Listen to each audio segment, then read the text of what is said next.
Okay, g'day guys. In this video, we want to talk about pressure immobilisation treatment for something like snake bite. Again, as we previously stated in the videos, most important thing at this stage is your DRS ABCD, so your action plan, your primary survey. Here, we're mostly dealing with the lymphatic system. If you think about the way blood is pumped around your body, obviously the heart's involved in that.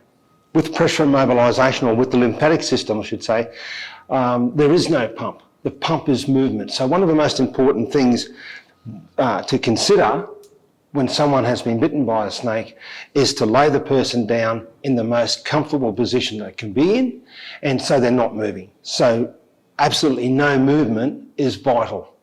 Once we've done that, we've already located the snake bite. Snake bite obviously can be 2 puncture marks, 1 puncture mark. It could just be a scratch. You might just have some fluid or venom over the area of the bite. So what we need to do now is we need to apply our pressure immobilisation treatment. I always talk about in our classes, if you've got young kiddies, you're going out camping, etc., the big 15 centimetre elastic crepe bandages will not conform around the little arms and legs. So it's going to be important that you have some 7.5s and 5 centimetre elastic crepe bandages. That's the ones you're going to use. However, on an adult today, on Wade, we're going to use our 7.5 and our 15 centimetre elastic crepe bandage. We can put a pad over the bitten area, or we can use the tail of our bandage. So if you bring your tail out like so, and make a pad. What I'm going to do is I'm actually going to leave a tail out, and I'm going to make my pad back there a little bit further, like so. That pad is now bandaged over the bitten area. So again, with a figure of 8, we're going to apply the bandage. The bandage is applied around about the same tension as you would do on a sprained ankle. So this is not trying to occlude circulation or anything like that. So once we've done that, we can now put that in there. We're now going to go back down to the extremity, back down in this case to the hand. With our 15 centimetre elastic crepe bandage, we're now going to apply that.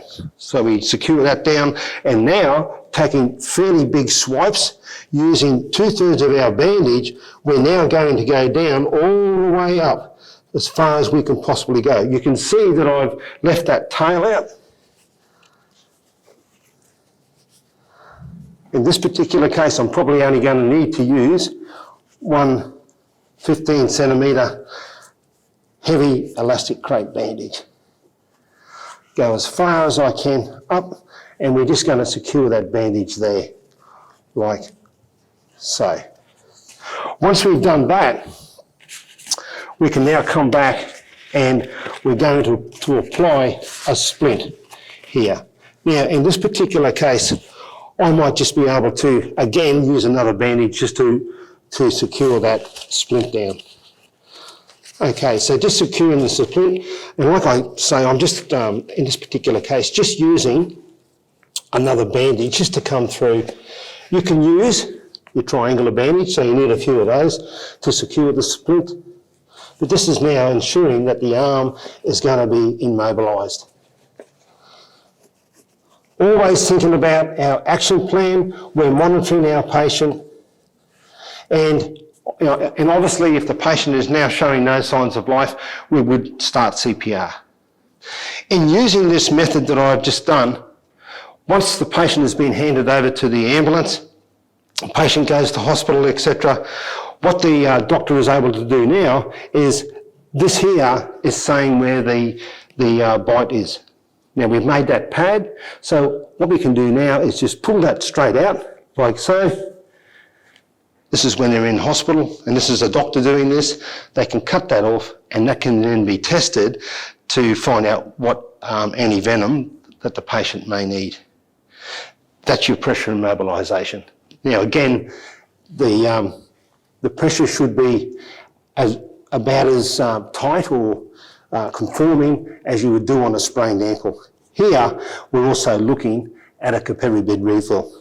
So if you press your nail bed down, lift it up, within 2 seconds the calorie reforms. That's really good.